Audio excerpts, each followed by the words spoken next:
बिस्मिल्लाहिर्रहमानिर्रहीम, अस्सलाम वालेकुम वरहमतुल्लाहि वबरकातुहू। मेरे मोहतरम भाइयों, कैसे हैं आप सब लोग? उम्मीद है सब खैरियत से होंगे। जैसा कि आप सब लोग जानते हैं कि हज का महीना शुरू होने वाला है और इस साल हमारे बहुत सारे भाई बहनें हज के फरीज़े को सरअंजाम भी देंगे, हज जैसा अजीम फरीज़ा अदा भी करेंगे। तो मेरे मोहतरम भाइयों, जैसा कि आप लोग जानते हैं कि ज़िलहज का जो महीना होता है, ज़िलहज के महीने में हज किया जाता है, कुर्बानी की जाती है। तो ये हज करना, कुर्बानी करना बेसिकली हमें हज़रत इब्राहीम अलैहिस्सलाम की याद दिलाता है। आज मैं तज़किरा करना चाहता हूँ इब्राहीम अलैहिस्सलाम की कुछ बातों का, कुछ वाक़यात का जो उनकी ज़िंदगी में पेश आए। फिर आस्ता आस्ता इंशाल्लाह मैं और भी वीडियोस बनाऊंगा और मुकम्मल हज की तरफ जाऊंगा। लेकिन अब मैं इब्तिदा चूँकि होने वाली है ज़िलहज की, तो मैं इब्तिदा करना चाहता हूँ हज़रत इब्राहीम अलैहिस्सलाम की ज़िंदगी से, हज़रत इब्राहीम अलैहिस्सलाम के बचपन से, कि जब हज़रत इब्राहीम अलैहिस्सलाम पैदा हुए और जवानी की उम्र को पहुँचे, फुल जवान हो गए, समझदार हो गए, तो उन्होंने देखा कि उनके वालिदैन जो थे, उनकी बस्ती के जो लोग थे, वो बुतों की पूजा करते हैं, वो सितारों की परस्तिश करते हैं, वो चाँद और सूरज की पूजा करते हैं। तो उन्होंने सवाल करने शुरू किए उन लोगों से, अपने वालिद से, कि आप इनकी पूजा क्यों करते हो, जो ना कोई नफ़ा दे सकते हैं, ना कोई नुकसान दे सकते हैं, ना ये मुंह से कुछ बोल सकते हैं, ना हमारी कोई फरियाद सुन सकते हैं, आप इनकी पूजा क्यों करते हो। तो इस बात पर हज़रत इब्राहीम अलैहिस्सलाम के वालिद जो थे वो नाराज़ भी हुआ करते थे, बस्ती के लोग भी नाराज़ थे, उनसे अक्सर चिपकलिश रहा करती थी।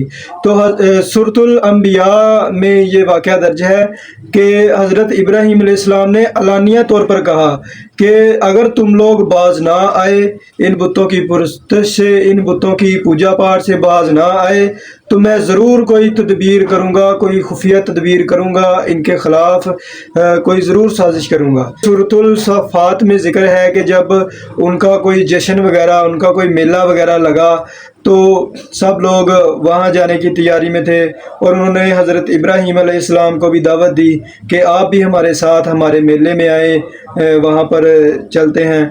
वो सारी बस्ती के लोग एक ही साथ वहाँ पर जाया करते थे उस मेले में और सारा दिन जश्न मनाया करते थे। हज़रत इब्राहीम अलैहिस्सलाम के पास एक बहुत ही अजीम मौका था कि उनके बुतकदे में जाने का और उनको जलील करने का, उनको ख्वार करने का। तो फिर हज़रत इब्राहीम अलैहिस्सलाम ने थोड़ी देर सितारों में देखा और फिर बोले कि मेरी तो तबीयत ठीक नहीं है, आप लोग चले जाओ। तो उन्होंने उनके सामने बहाना बनाया कि मेरी तबीयत जो है वो साजगार है, मेरी तबीयत ठीक नहीं है, तुम लोग जा सकते हो। तो जब वो चले गए तो हज़रत इब्राहीम अलैहिस्सलाम उनके बुतकदे में दाखिल हुए, जहाँ पर उन्होंने बुत रखे हुए थे, जहाँ पर उन्होंने छोटे बड़े सब बुत रखे हुए थे। हज़रत इब्राहीम अलैहिस्सलाम वहाँ पर उनके उस बुतकदे में दाखिल हुए और उनके बुतों को तोड़ना शुरू कर दिया, मारना शुरू कर दिया। अच्छा, कुछ लोग यहाँ पर रवायात नकल करते हैं कि उन्होंने कुल्हाड़े से मारना शुरू कर दिया। तो मेरे भाइयों, ये जो कुल्हाड़े से मारने वाली रवायात है ना, ये बनी इसराइल की किताबों में लिखी हुई है, कुरान और हदीस में इसका जिक्र नहीं मिलता। हो सकता है कि वो पत्थर के बुत हों, अक्सर पत्थर के बुत ही होते हैं, तो पत्थर के बुत तो कुल्हाड़े से तोड़े भी नहीं जाते, तो ये वैसे भी रवायत साबित नहीं है। तो उन्होंने उनके जो बुत थे ना, उनको तोड़ना शुरू कर दिया, चाहे किसी भी तरीके से उनकी तजलील शुरू कर दी, उनको तोड़ना शुरू कर दिया।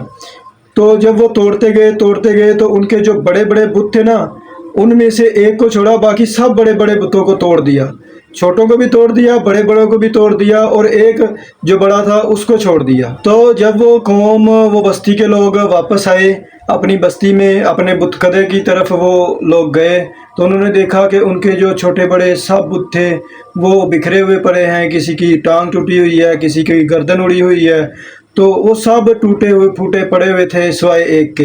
एक जो था वो बचा हुआ था। तो उन सब की जो उस वक़्त सोच थी ना, वो हज़रत इब्राहीम अलैहिस्सलाम की तरफ जा रही थी।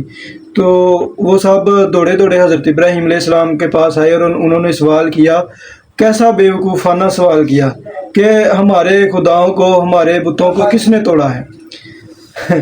तो कैसा बेवकूफ़ाना सवाल था کہ ہمارے بتوں کو کس نے توڑا ہے؟ یہ کون سا سوال ہوا؟ ایک تو ان کو رب مانتے ہیں، ایک تو ان کو اپنا حاجت روا مشکل کشا مانتے ہیں، پھر وہ اپنی حفاظت بھی خود نہیں کر سکتے۔ تو جب وہ سب لوگ اکٹھے ہو کر حضرت ابراہیم علیہ السلام کے پاس آئے تو انہوں نے پوچھا کہ ہمارے بتوں کو آپ نے توڑا ہے؟ تو حضرت ابراہیم علیہ السلام نے کہا کہ یہ جو تمہارا بڑا ہے اس سے جا کر تم پوچھ لو کہ کس نے ان کا یہ حال کیا ہے، ہو سکتا ہے اسی نے یہ حال کیا ہو، کیونکہ کوئی بھی جو بت ہوتا ہے یا کوئی بھی اس طرح کا دیوتا ہوتا ہے وہ اپنے مد مقابل لوگوں کو پسند نہیں کرتا۔ تو انہوں نے کہا کہ ہو سکتا ہے کہ اسی نے ہی یہ کام کیا ہو، تو اس سے پوچھ لو۔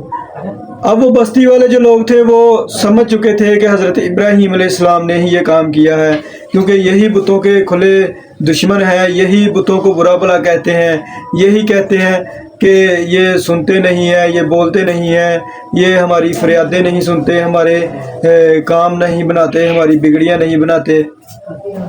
تو انہوں نے ایک تدبیر اختیار کی، ان کو آگ میں ڈالنے کا پلان کیا، پھر ایک بہت بڑی آگ جلائی گئی اور پھر حضرت ابراہیم علیہ السلام کو اس آگ میں انہوں نے ڈال دیا۔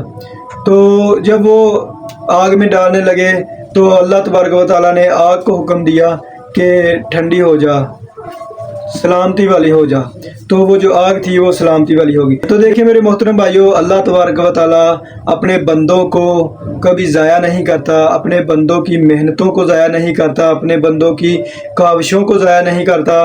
حضرت ابراہیم علیہ السلام نے ان کو سبق سکھانا تھا، ان کو سبق بھی سکھا دیا، توحید کا درس بھی دے دیا، توحید کا میسج بھی ان تک پہنچا دیا۔ اور پھر جب انہوں نے حضرت ابراہیم علیہ السلام کو نعوذ باللہ مارنے کا پلان کیا، ان کو جلانے کا پلان کیا، تو اللہ تبارک و تعالیٰ نے ان لوگوں کے اس پلان کو بھی مٹی بنا دیا، ان کے اس پلان کو بھی ختم کر دیا۔ تو ابراہیم علیہ السلام اس آگ میں سلامتی کے ساتھ رہے۔ اچھا، تو میرے محترم بھائیوں، دعا ہے کہ اللہ تبارک و تعالیٰ ہمیں حضرت ابراہیم علیہ السلام کی اس سنت کو زندہ رکھنے کی توفیق عطا فرمائے۔ وما علینا الا البلاغ۔